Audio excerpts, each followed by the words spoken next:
A paz do Senhor, igreja, estamos aqui para mais uma aula da nossa escola bíblica, hoje com a lição de número 7, a santidade de Deus. Nosso textuário diz: Dai ao Senhor a glória devida ao seu nome, adorai o Senhor na beleza da sua santidade. Salmo 29, verso 2. Verdade aplicada.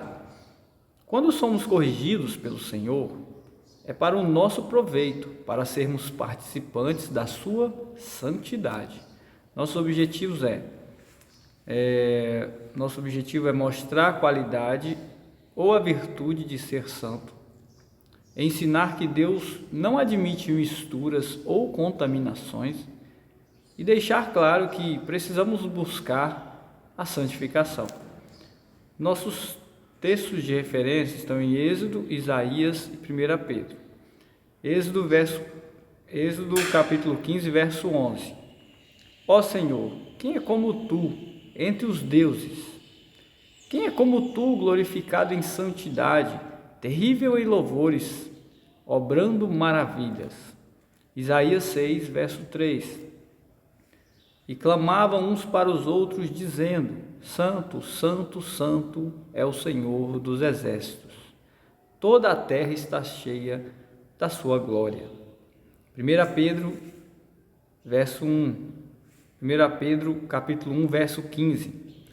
Mas como é santo aquele que vos chamou, sede vós também santo em toda a vossa maneira de viver. 16. Porque está escrito: sede santos, porque eu sou santo. Abordaremos nesta lição, irmãos, que quando meditamos sobre a santidade de Deus, ficamos mais precavidos e mais determinados a viver livres do pecado e de toda sorte de desobediência à sua palavra. Nosso tópico 1 diz: santidade, pureza, retidão de Deus. Nosso Deus, Ele é santo. Deus é absolutamente santo. Sua santidade ela é infinita, ela é inigualável. Ele é santo em si mesmo, em sua essência e também em sua natureza. Então, um Deus santo, ele, no mínimo, ele exige que os seus seguidores também sejam santos. Então, meus irmãos, Deus é santo e ele é perfeito e ele não aceita o pecado. Então, quanto mais você se aproxima da santidade, mais você se aproxima de Deus.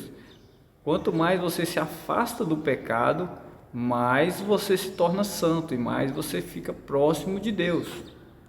O caráter de Deus é santo, é ser santo. Ele não aceita nada menos que isso. Todos os atributos de Deus estão ligados uns aos outros. E todos os atributos de Deus estão nele, são dele, da essência de Deus. Sendo assim, a sabedoria de Deus ela não pode errar.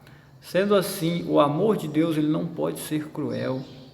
Sendo assim, a imutabilidade de Deus ela não pode mudar. A eternidade de Deus não pode terminar. Deus ele é onisciente, Deus ele é onipresente, Deus ele é onipotente.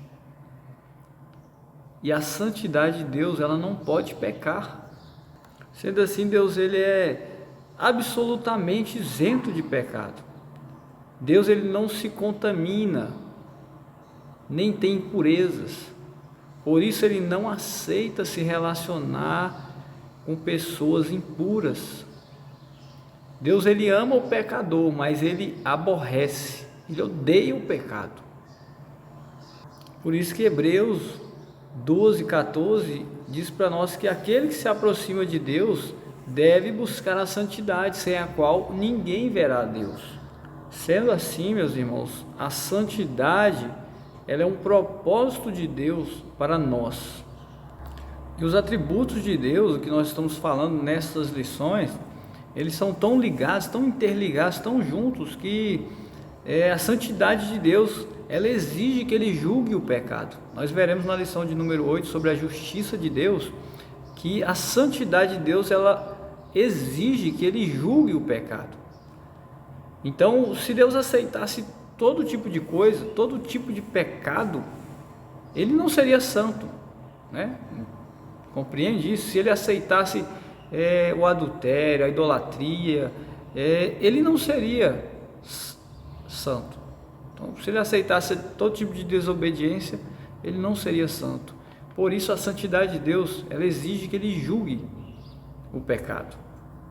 Então, muitas vezes nós vamos ver na história do povo de Deus, eles se tornarem cativos, eles se tornarem escravos por algum motivo, porque eles pecaram e eles foram julgados por isso.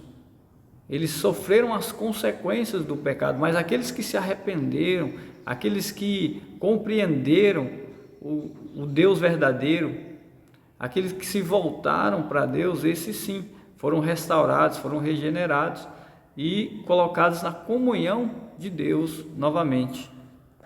Então, para fechar, Deus ele é perfeito, Deus ele não erra, ele não tem falha alguma. Deus é absolutamente isento de pecado. Porém, a santidade de Deus exige que ele julgue o pecado.